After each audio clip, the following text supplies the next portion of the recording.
I haven't done any freeze drying for a while. The last thing was apples for my sister. I finished her apples with her machine, and some of her apples were in my machine. I've been trying to finish up a few household projects, and those, some of them have gotten out of hand, like that replacement of the valve on the kitchen sink. It's a 5-minute job. You unscrew the piece, you put the new piece in, and it's done. Except mine, the washer for the shutoff broke and went into the hose and clogged it. So then I had to take that apart.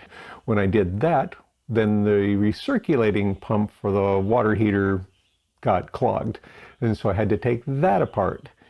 And when I did that, I forgot to turn off the one set of valves the second time I took it apart, because I had to take it apart twice because it reclogged. Well, I forgot to turn off the valves, and then I flooded that area just a little bit, probably not more than 4 or 5 gallons before I got it shut off. I had to shop vacuum that all out and then clean everything because it made a mess everywhere. And then there's the railing for the basement stairway. Need to get that one done. My sister's starting to do a few batches again with her machine, and we're going to clean out the drain hose from the inside of the chamber to the valve. So let's get that cleaned. And to clean that, we've used the little straw cleaners before to clean the top portion of it. Well, we got the longer ones, they're real long, to clean all the way down the hose. So let's give that a try. And we take our seals off just as rarely as possible, because when it's working and everything's sealing well, we don't want to take a chance of introducing anything into the groove in the back. And we're very careful to not spread it open where the groove is, because that's going to weaken this front edge where it connects, because it's basically a U-shaped piece. Well, you spread that open and it's going to crack along that area. So we don't do that with it. The thermometer out from the side, and get the rack out. And she has a thermometer taped to the top of hers also, then she can see what the temperature is way back here. And the barrel looks quite clean, and we'll wipe it down, but mainly we're after the drain hose. So let's see if we can see in there. I think I'll grab a light. The end of the hose is still in a container. We're going to just pour a little bit of hot water through the hose first to make it easier to see. I borrowed her measuring cup.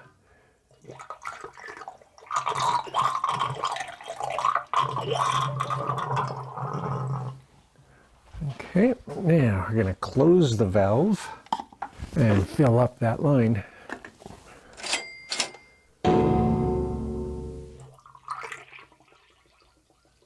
Just want to get that line all the way filled so you can see the little puddle there. And for cleaning this top area, it's pretty easy just using the straw cleaner and just cleaning it around there and then into the hose portion of it, the fitting that's inside. And if you haven't torn the back off or looked through the holes to see it, it's just a straight fitting on this one. It just goes straight down and then the hose curves. And I've got a video showing the comparison of the machines that shows that. Okay. A couple of people have asked before, how do you clean that piece of hose? Because it gets stuff in it, and then when you open the valve, anything that might be in there might come back up into the chamber. Well, anyway, that's what we use, is just one of these tubing cleaners. And it's the first time you do it, you might think it gets stuck, because as you're pushing it in, I don't know how to show this, all the fibers get, all the fibers of the cleaning, as you push it into the tube, they get bent this way. And then how do I explain that? Okay, if you pretend that this is the sidewall of the tubing and these are the fibers of the cleaner, as you push them in there, they get bent like this, all of them. So you've got hundreds and hundreds of little fibers like that that are brushing along there.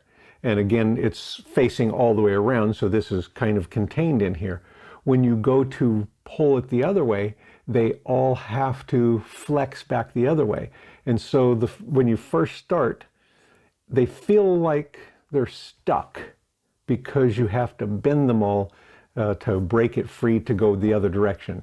So they slide through real well, they slide back through real well, but at the turn where you're trying to change the direction, it really feels like it's stuck.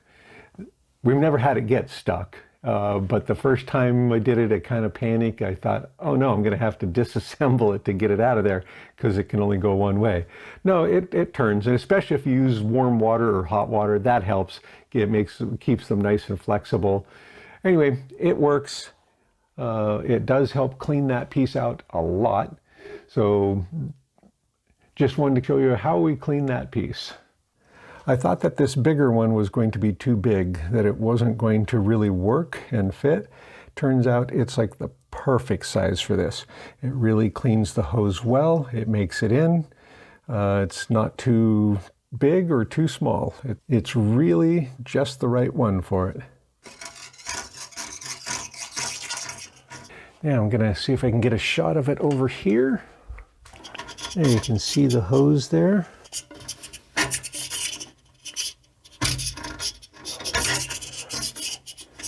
Hopefully we can see that in there.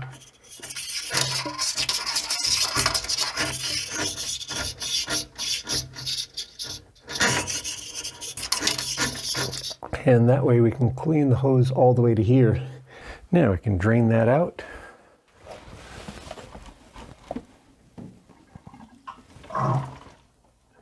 Okay, and then we'll rinse it down.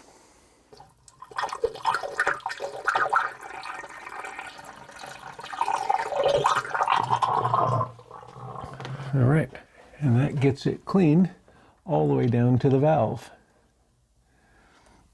And then the other hose coming out, of course, you can just clean from the open end with the big straw cleaner or tubing cleaner. Looks pretty good.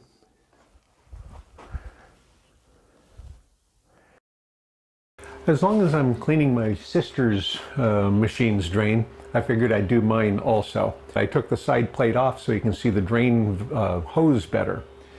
Wow, it's kind of hard to see past all the stuff. There, it curves down and then comes out. You can see the tubing pretty well. Now we'll turn that off. I'm going to fill it up with warm water. There you go. You can see it going down to there. And let's see if we can raise that up a little bit. There we go. Get it in line, and then it goes all the way into there.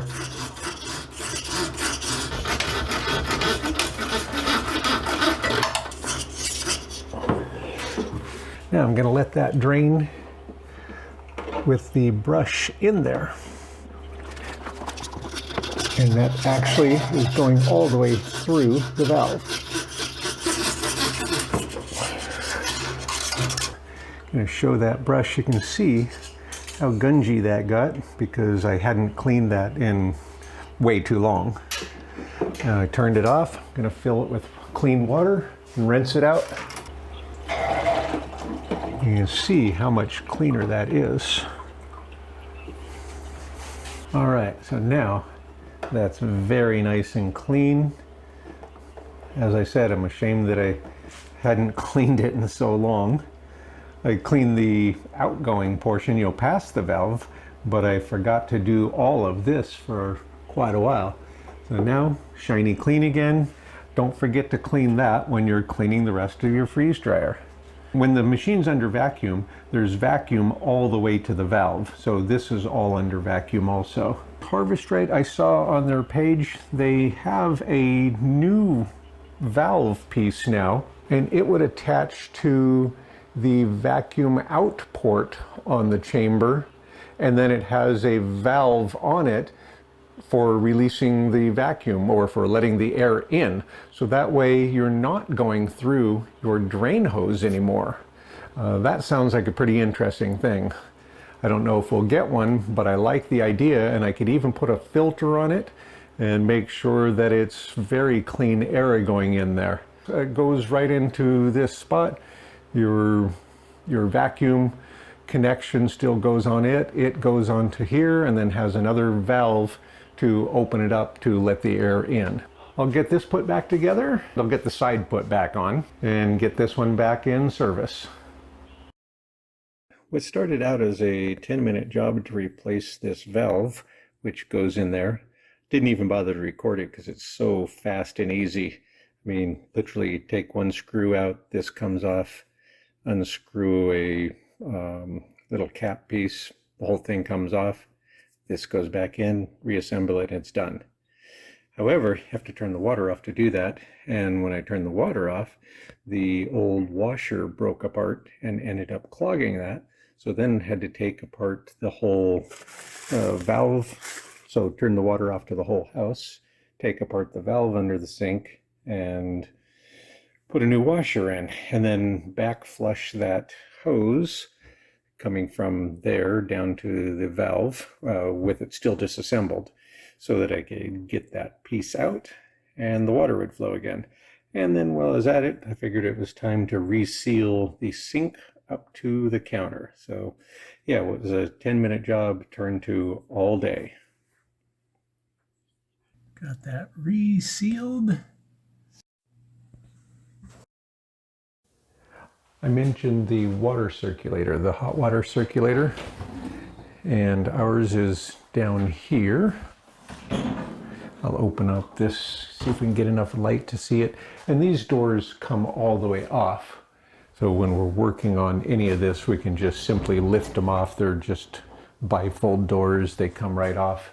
I know I've said in some of the videos using my sister's machine that she's next door. Well, when I say next door, that's their water heater, that's our water heater. It's part of the same building next door. These are the recirculating pumps, and that's our recirculating pump, the one that clogged up. And, well, it's easier to show it on this one. It's put together in such a way that there's a valve here and a valve right here, and then two unions. So you can actually turn this off and take this all the way out if you need to. But you can also turn these off, loosen this or remove this ring, unscrew it, and then the pump mechanism comes off, and then you can clean the actual little impeller thing. It's a really nice setup. And then it has a timer unit and a thermostat unit. So you can either have it on timer or thermostat. And even if you have it on timer, it's still, once it gets to a certain temperature, it stops circulating. So I took mine apart to take care of the clog. So turn off the two valves, take this portion off, clean out the pump portion, put it back together. It still had a clog, and so I was taking this apart again to get the clog out, and I forgot to turn those valves off. So of course the water's just shooting across this whole thing. So I get it shut off real quick, get the wet dry vac, suck it all up, clean it all up. So that's part of why I haven't been getting freeze dry videos done, because little projects that are 10-minute projects have ended up taking all day. Those are the kind of things that tends to slow me down. It's a 5 or 10-minute project to change out that valve in the kitchen sink, and it ends up a long day because of all the cascade of failures. I turn that off to change it, and the washer breaks and ends up sucking into the supply line. That clogs it so that no hot water can come out the faucet. So I have to shut off the whole house water so I can disassemble that and get that piece out of it. Well, and then during that this pump clogs, or at least I discovered it's clogged. Maybe it was clogged before that. More hours of fun ensues. Currently I have 4 out of the 5 3D printed pieces I need for the spacers for this project.